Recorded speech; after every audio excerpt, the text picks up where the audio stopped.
Hello friends, I'm Harish Demla from Accurate Fortune Astrology। दोस्तों आज हम बात करेंगे राहु की फोर्थ हाउस की प्लेसमेंट के बारे में। लगन हमारा एरीज ही है, तो आइए देखते हैं कि राहु देव अगर मेष लगन के चौथे भाव में आ जाएं, यानी कि चतुर्थ भाव में आ जाएं, तो हमें किस तरह के फल देंगे। दोस्तों फोर्थ हाउस मून का है और हमारी मदर का है, मदरली इमोशंस का है, लैंडेड प्रॉपर्टी का है, कन्वीनियंसेस का है, कार का है, लग्जरीज का है, कंफर्ट का है और मेंटल पीस का है। और राहु एक बड़ी वायलेंट एनर्जी है, ऑब्सेसिव एनर्जी है, एक ग्रीडीनेस है और राहु का रिलेशन कहीं ना कहीं फॉरेन की चीज़ों से है, फॉरेन की थिंग से है।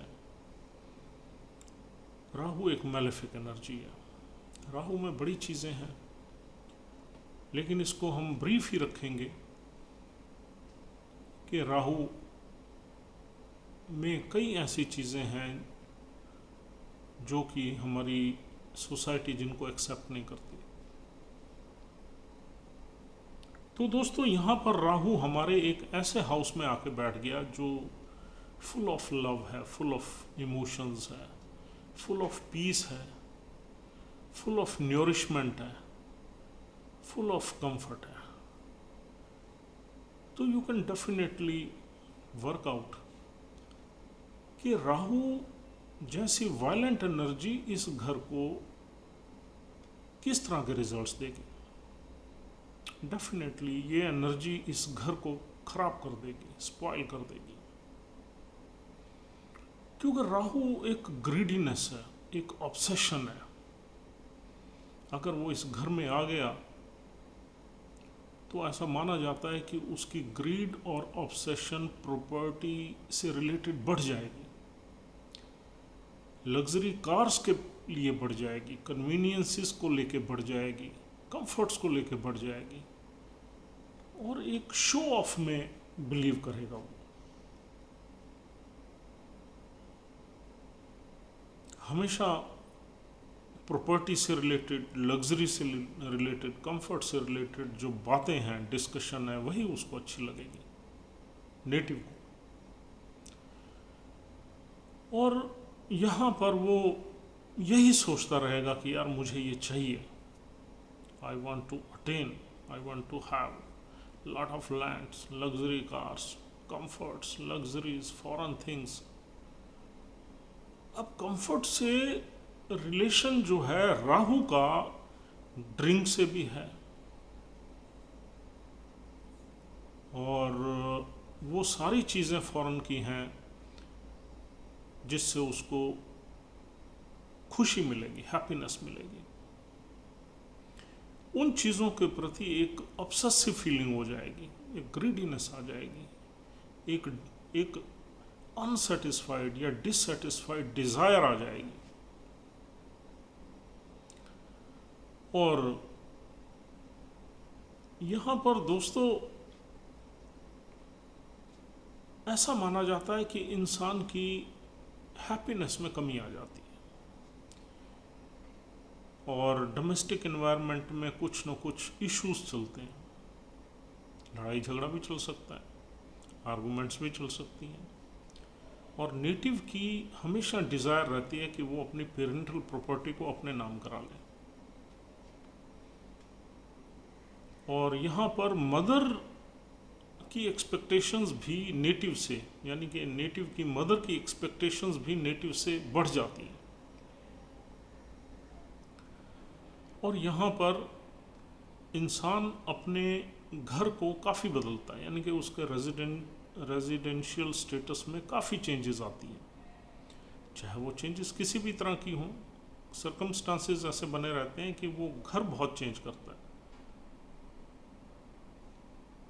और यहाँ से दोस्तों एक बहुत प्रबल योग बनता है फॉरेन कंट्री की सेटलमेंट का। हमने बहुत चार्ट्स ऐसे देखे हैं जिसमें राहु फोर्थ प्लेस में अगर प्लेस्ड हो तो आदमी को फॉरेन कंट्री में ले जाता है और वहाँ सेटल करा देता है। बिकॉज राहु यहाँ बैठकर 12वें घर को भी देखता है, 8वें को, 10वें को और 12वें घर को देखता है। तो लेकिन वो फॉरेन कंट्री किस तरीके से सेटल होगा वो उसके दूसरे प्लैनेट्स इंडिकेट करते हैं। क्या वो हायर एजुकेशन लेने जाएगा या इमिग्रेशन के थ्रू जाएगा या मैरिज करके जाएगा, लीगल वे में जाएगा या इलीगल वे में जाएगा, वो सारी चीज़ें दूसरे प्लैनेट्स इंडिकेट करते हैं। लेकिन ये बहुत प्रबल योग है और ये काम करता है चार्ट्स पे। और दोस्तों यहाँ बैठा हुआ राहु इंसान को लैंडेड प्रॉपर्टी, लग्जरी कार्स या सुख सुविधाएं देने में सक्षम है या नहीं है, इसके लिए आप डिस्पोजिटर की पोजीशन देखिए, चंद्र की पोजीशन देखिए। यदि मून आपके एग्जॉल्टेड साइन में है, 5th हाउस में है, 9th में है, तो यहाँ पर डेफिनेटली राहु आपको कुछ लैंडेड प्रॉपर्टीज दिला सकता है, आपको सुख सुविधाएं दिला सकता है, लेकिन मन आपका अशांत रहेगा, रियल हैप्पीनेस का एहसास नहीं होगा। लेकिन हाँ, मटेरियलिस्टिक गेन्स तो करवा सकता है। यदि आपका चंद्र बहुत अच्छा पड़ा हुआ है और मंगल जो भूमि कारक है, और लगन भी मंगल का ही है, मंगल की वेल प्लेसमेंट के अलावा बगैर, यानी कि if Mars is not well placed in your chart, तो भूमि के सुख से आप वंचित रहेंगे या वो सुख आपको बहुत ही ट्रबल्स के बाद मिलेगा, लेट मिलेगा। तो यहाँ पर मंगल की प्लेसमेंट भी देखना बहुत ज़रूरी है। मंगल की प्लेसमेंट अगर 1st हाउस में है, 2nd हाउस में है, 5th हाउस में है, 9th में है, 10th में है और इवन 11th में है, तो आप ऐसा मान सकते हैं कि यहाँ बैठा हुआ राहु आपको कुछ ना कुछ प्रॉपर्टीज़ वगैरह दे देगा, लेकिन कहीं ना कहीं इनस्टेबिलिटी रहेगी, कुछ ना कुछ उसमें प्रॉब्लम्स रहेंगी, कुछ ना कुछ लिटिगेशन रह सकते हैं, कुछ ना कुछ डेट्स रह सकते हैं, वो हमें ट्रबल ज़रूर रहेगी। लेकिन हाँ, प्रॉपर्टी आपको कुछ ना कुछ यहाँ मिल जाएगी अगर मून और मार्स की पोजीशन आपके चार्ट में अच्छी है। अब मून की प्लेसमेंट देख लेते हैं। मून अगर 2nd हाउस में है, 4th में है, 5th में है, 9th में है, तो ये मून की अच्छी पोजीशन है। लेकिन यहाँ एक प्रॉब्लम है कि राहु के साथ मून अगर 4th हाउस में आ जाए तो आपका मन पीड़ित रहेगा। Rahu is very obsessive energy, एक इल्यूसिव एनर्जी है, एक फॉगी एनर्जी है, स्मोकी है। तो यहाँ पर अगर मून के साथ राहु बैठ गया तो प्रॉपर्टीज के केस में थोड़ा बहुत फायदा हो सकता है, लेकिन ये पीस ऑफ माइंड बिल्कुल डिस्टर्ब कर देगा। आपके मन में पीड़ा रहेगी कोई ना कोई। You will not be satisfied with your mother and your mother will not be satisfied with you, and आपकी जो फीलिंग्स है या आपका मन है उस वो एक इल्यूजन में आ जाएगा, एक भ्रमित रहेगा और बड़ा इम्प्रैक्टिकल हो जाएगा, या इमोशंस में आपकी इम्बैलेंस हो जाएगा, एक बैलेंस की फीलिंग नहीं होगी, ऊपर नीचे चलेगा। या तो आप बहुत खुश हैं या आप बहुत निराश हैं, बहुत परेशान हैं। किसी चीज़ ने आपको बहुत खुश कर दिया लेकिन बाद में देखा तो रियलिटी कुछ और है। कोई खबर आपको अच्छी मिल गई, खबर बाद में रियलिटी पता लगी तो खबर अच्छी नहीं थी, बुरी थी। आपको लगा कि हमें कुछ पैसा मिल रहा है, चाहे वो प्रॉपर्टी से रिलेटेड मिल रहा है, लेकिन बाद में देखा तो नुकसान हो गया। तो राहु की यहाँ प्लेसमेंट कुछ सरप्राइजेज इस तरीके से देगी, क्योंकि राहु की यहाँ आस्पेक्ट 8th हाउस पे है और 8th house is full of obstacles, full of sudden events, full of mysteries, full of secrets and full of sorrows, miseries. तो 8th हाउस पे जब यहाँ पर राहु की दृष्टि जाएगी तो एट्थ हाउस मंगल का है, मंगल और राहु में बिटर एनिमिटी है, जैसे चंद्र और राहु में they are also enemy planets. तो एट्थ हाउस से रिलेटेड ऑब्स्टेकल्स राहु जो है एक्टिवेट कर देगा। और वो ऑब्स्टेकल्स किस में मिलेंगे? जहाँ राहु बैठा हुआ है फोर्थ हाउस में, या जहाँ राहु की दृष्टि है, यानी कि 10th हाउस से रिलेटेड या 12th हाउस से रिलेटेड। अब 12th हाउस से रिलेटेड, क्योंकि 12th हाउस राहु जो है ना सिग्निफिकेटर है फॉरेन कंट्रीज का, फॉरेन लैंड का, फॉरेन थिंग्स का, तो इसलिए राहु वहाँ इंसान को ले जाता है, क्योंकि वो सिग्निफाई करता है वो चीज़ें, वहाँ ऑब्स्टेकल्स नहीं आती। हाँ, 12th हाउस से रिलेटेड दूसरी ऑब्स्टेकल जरूर दे देगा,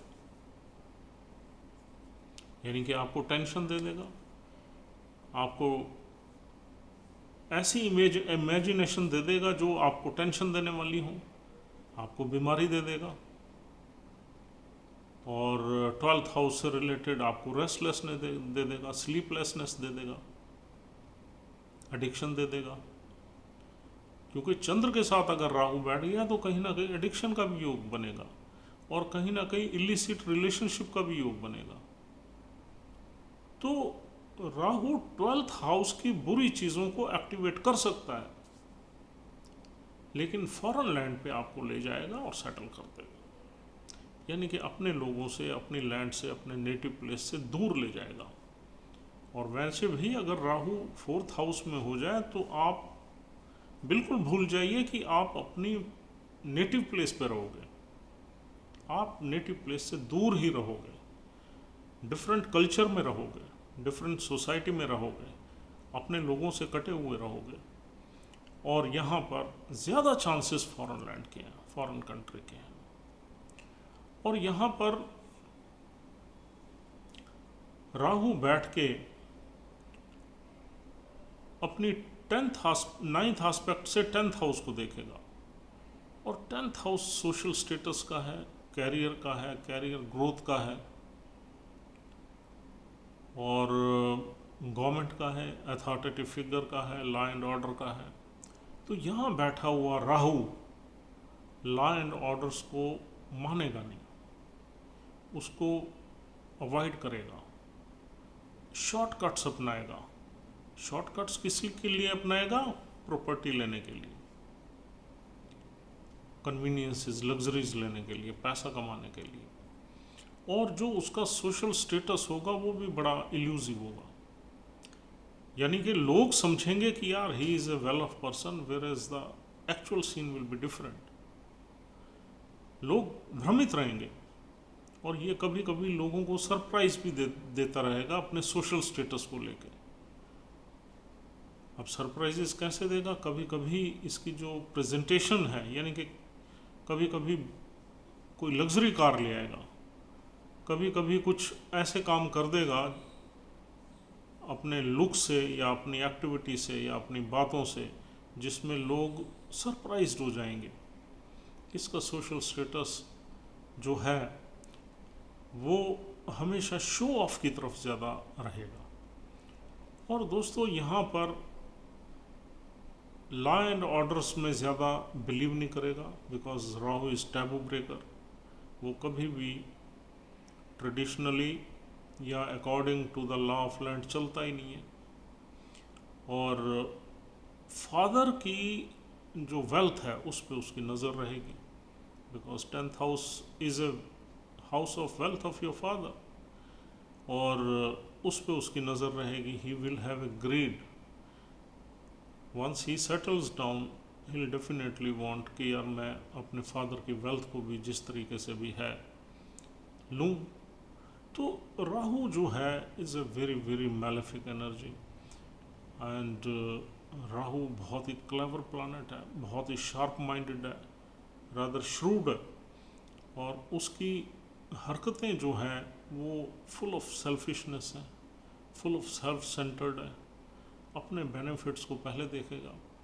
और यहाँ पर मदर की हेल्थ भी इस प्लेसमेंट से ख़राब रहेगी। मदर की हेल्थ में भी, नेटिव की मदर की हेल्थ में कुछ ना कुछ प्रॉब्लम्स रहेंगी अगर राहु यहाँ बैठ जाता है। और अगर चंद्र भी यहाँ बैठा हुआ है तो डेफिनेटली ये योग और प्रबल हो जाएगा। और राहु के यहाँ बैठने से अगर चंद्र 12th हाउस में चला जाता है तो बीमारी का बहुत ज़्यादा बड़ा योग बनता है। कुछ अस्थमेटिक प्रॉब्लम्स भी नेटिव को हो जाती हैं, मदर की भी हेल्थ में दिक्कत रहती है। अगर चंद्र 8th हाउस में आ जाए या 6th में आ जाए तो भी बीमारी का योग पक्का बनता है और ज़्यादा बनता है। हाँ, अगर मून की प्लेसमेंट स्ट्रांग है आपके चार्ट में, यानी कि 2nd हाउस में या 5th में है या 9th में है, तो यहाँ पर मून को एक स्ट्रेंथ मिलती है, 9th हाउस में एक विजडम मिलती है, 5th हाउस में एक सूर्य का बल मिलता है, करेज मिलता है, और 2 नंबर हाउस में एक फर्मनेस मिलती है, स्टेबिलिटी मिलती है। उस मन को, उस मून को विचलित करना थोड़ा सा मुश्किल रहता है। तो despite all issues, despite all problems, जो है इंसान का मन अच्छा होगा, उसकी मदर की हेल्थ वगैरह में भी उतनी ज़्यादा प्रॉब्लम्स नहीं आएंगी जितनी इस कंजंक्शन से आएंगी 4th हाउस में। तो दोस्तों, यहाँ बैठा हुआ राहु आपको मिल सकता है पुनर्वासु नक्षत्र में 3.2 डिग्री तक। पुनर्वासु नक्षत्र गुरु का है। अगर गुरु की भी प्लेसमेंट आपके चार्ट में अच्छी है along with moon and Mars, तो आप समझ लीजिए कि राहु आपको कहीं ना कहीं ट्रबल्स तो देगा, लेकिन प्रॉपर्टी से रिलेटेड भी बेनिफिट्स देगा। और यहाँ पर हमने देखा है कि जब पॉजिटिव प्लेसमेंट होती है तो इंसान प्रॉपर्टी से रिलेटेड बिजनेस भी कर लेता है और उसमें पैसा कमा भी लेता है, क्योंकि राहु कभी कभी बहुत ज़्यादा बड़े पैसे कमा लेता है, कभी बड़े नुकसान कर देता है। This is the basic nature of Rahu. और अगर यहाँ पर गुरु की प्लेसमेंट अच्छी है तो definitely this placement will give you something, लेकिन कंडीशन एक ही है कि मार्स और मून भी अच्छे होने चाहिए।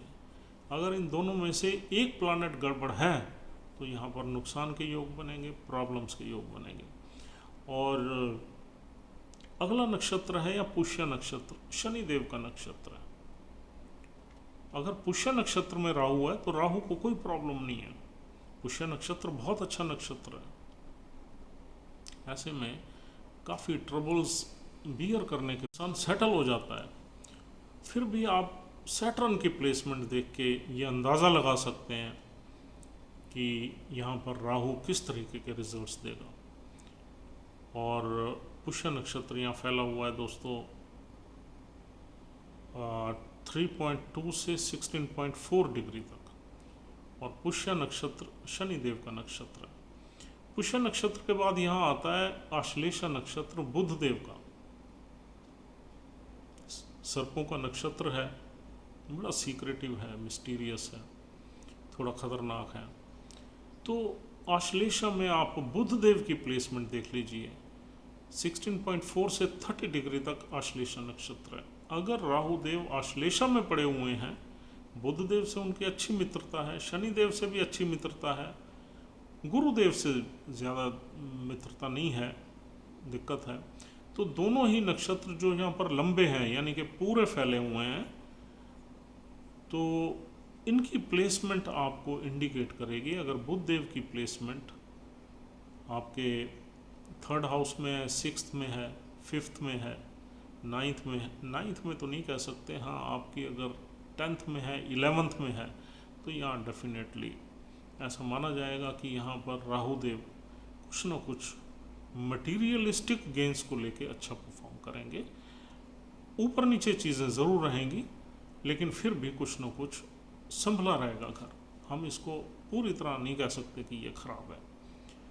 हालांकि इसको हम कंक्लूड करें तो ये प्लेसमेंट अच्छी प्लेसमेंट नहीं है, लेकिन फिर भी अगर डिस्पोजिटर अच्छा है, मार्स अच्छा है और नक्षत्र का लॉर्ड अच्छा है जिसमें राहु बैठा हुआ है, तो डेफिनेटली हम इसको इतनी बुरा भी नहीं कह सकते। As far as materialistic gains are concern, as far as wealth is concern, as far as land is concern, ये कुछ ना कुछ आपको दे सकता है। So don't be very pessimistic. और फिर सबसे बड़ी बात यह है कि यहाँ पर राहु अगर आपको फॉरेन लैंड में ले जाता है तो फॉरेन लैंड में you will enjoy all the luxuries of your land, house and cars and comforts, everything. Because देखो अगर Rahu is a lord of foreign land, once he land you in foreign land, तो आप ये समझ लीजिए कि Rahu will bless you with everything.